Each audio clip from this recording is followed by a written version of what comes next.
Does anyone know how to fail at almost everything and still win big? Well, Scott Adams does. Scott Adams is the author of the book that I chose to read. It sounded the most interesting to me because it feels like I tend to fail at everything, but in the end, I hope to win big, and winning the lottery doesn't count. Everyone wants to be successful in life, but not everyone succeeds. To be successful in life, a person must go through many obstacles to achieve their goals. A lot of people follow the wrong paths or lose motivation along the way due to failures and bad timing. Everyone fails at one point in their lives, and the most important part about failure is being able to get back up and learn from your mistakes. I chose this book because I can relate to the author's ability to make poor business decisions based off bad timing, lack of experience, and lacking a good system. I have made my choices in my life that were not always favorable for me, but I have also been able to take the failures and gain all the positives from them, such as becoming more experienced, better networked, and being able to make smarter decisions.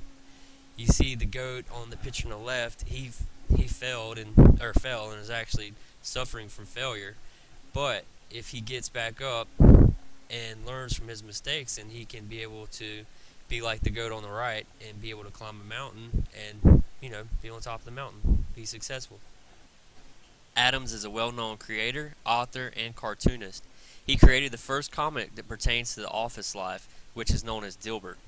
Don't let his success of Dilbert fool you, though, because he has had many failures in life that he accounts for in this book.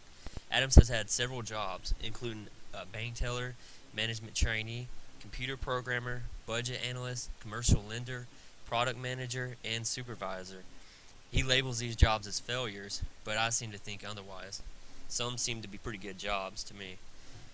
Each one of these positions were gained through experience from failures. Once Adam became successful through Dilbert, he opened up 2 restaurants that eventually became failures. He also tried to franchise burritos named Dil Burrito that also became a failure, but Adams was able to make the best of each failure and still win big.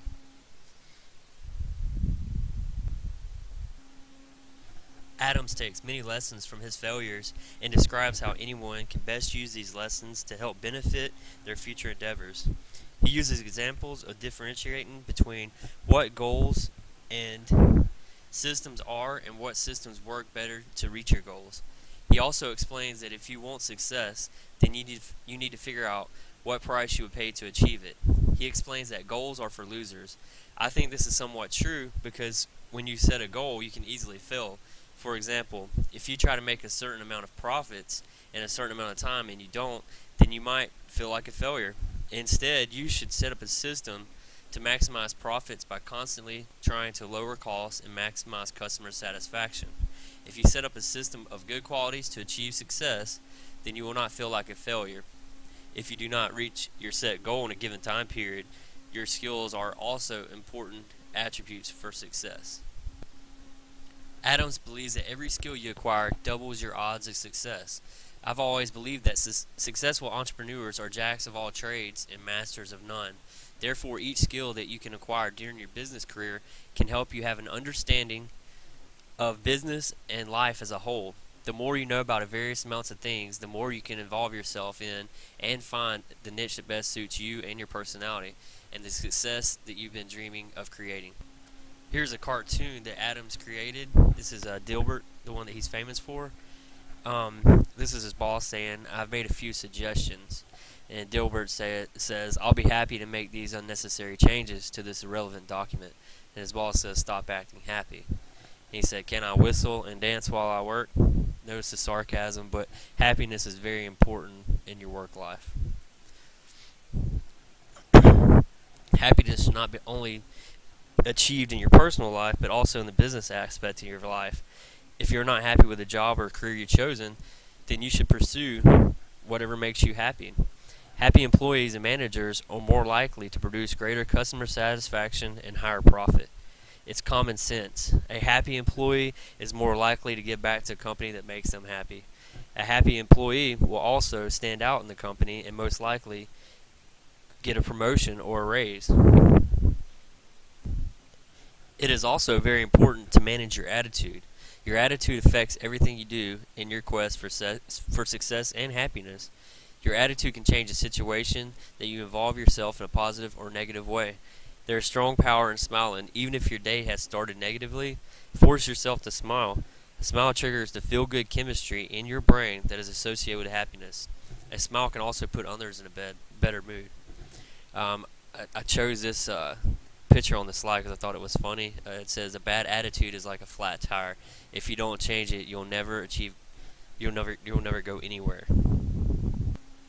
As a management major and college graduate, the following should be attributes achieved in your business career: public speaking, psychology, business writing, accounting, conversation, overcoming shyness, second language, golf, proper grammar, persuasion, technology, and proper voice technique. All of these qualities are so important in the business world. You do not have to be an expert on all of them, but just be knowledgeable about the proper use of them. Public speaking has many benefits, such as it boosts your self-esteem. It's very impressive for your boss to see that you're able to stand in front of a lot of people and give a class or a lecture, or just anything like that. Even if you do not have the opportunity to speak in front of thousands, you might have to speak in front of hundreds or even 5 people. Mastering public speaking is so beneficial. This also ties with overcoming shyness. A business person needs to be outgoing and talkative. If you're shy, it'll be good to introduce yourself to co-workers and make new friends and talk a little more. Psychology is also very important. Understand the psychology of a human being can be so beneficial in the business world. It's almost like you can read people and tell what their next move might be by just getting to know their personality traits. It's also great to create beneficial relationships with your customers. Using psychology, you know what benefits your customers and what makes them happy and what makes you happy. So if you build a relationship based off of that, then you can both be happy. Build positive relationships with your subordinates. When you have someone working for you, you want to treat them right. You want them to respect you. You want them to learn from you. So it's always great to throw out compliments and things like that to build them up. It also creates a friendlier work environment whenever you're more talkative and more friendly with your staff. Business writing is very important. If you cannot write a professional email or memo, then important people will most likely not take you seriously. So it's very important to write effective emails. You make a great impression on your co-workers, customers. When you're doing this, also avoid common grammar and punctuation errors. It's also great to have knowledge of accounting. You do not have to be an expert in it, but if you have a general idea on how a business runs on the financial side, then that will take you farther than you can imagine. Accounting helps you know where your money goes. If you understand accounting, you'll understand a balance sheet and an income statement, which is very important in the business world.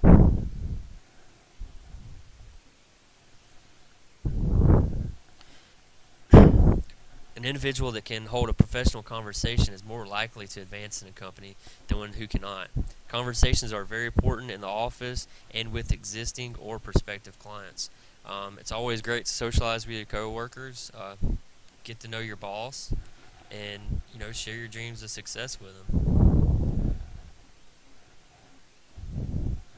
It's always important to have proper grammar. Earn respect everywhere you go. Reduce communication errors.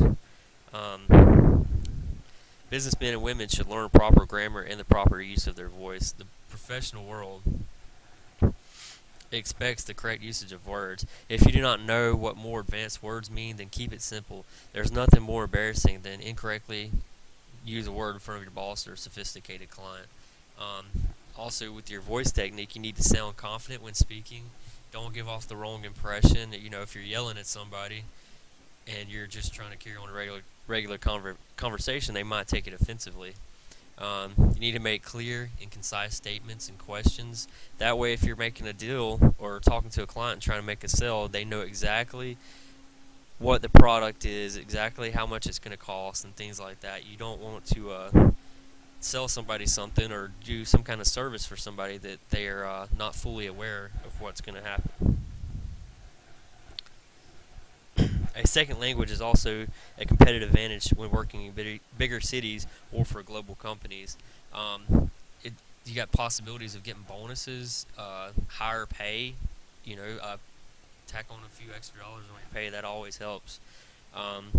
And sometimes if you're around somebody that speaks a foreign language and they don't speak English, and you're the only person that knows their language, it'll help you break through communication barriers, and it will help them relax and feel more comfortable also. All companies in this day use technology. Most companies are paperless. The knowledge of technology can be so beneficial. To be able to fix simple problems on your computer can save a lot of your time and other people's time. It's always great to keep updated with technology. Don't be afraid to try new innovative ideas and try new innovative products. Sometimes they might make your job a lot easier. Persuasion can be powerful. Throughout your entire life, you're going to persuade someone to do one thing or another. It's also very beneficial to be able to persuade a customer or client to buy your product or service. It is also beneficial to be able to persuade your boss to give you a promotion so the other guy doesn't get it. Persuasion will help you seal the business deal. If you got a guy that's on the fence and you know how to persuade them to go ahead and buy your product, then you're pretty much a good salesman. You can benefit both parties through persuasion. You'll get the sale and either commissions or whatever, and the person will get the vehicle or part or product that they want. This is a cartoon, another Dilbert cartoon about golf. Golf's pretty important in the business world because nearly everybody plays golf. He said, I hired my unemployed golf buddy to consult. He said, what are his qualifications? He has 2 qualifications. He's unemployed and he's a golf buddy. And his buddy says, I recommend firing the whistleblower and playing 9 before it gets dark. It's pretty funny. It's clever business stuff.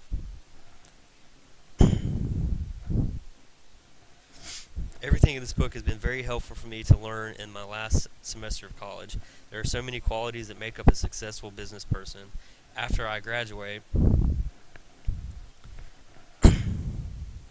I will take these attributes and do the best I can to be the best I can at work. Thank you so much for listening to my presentation.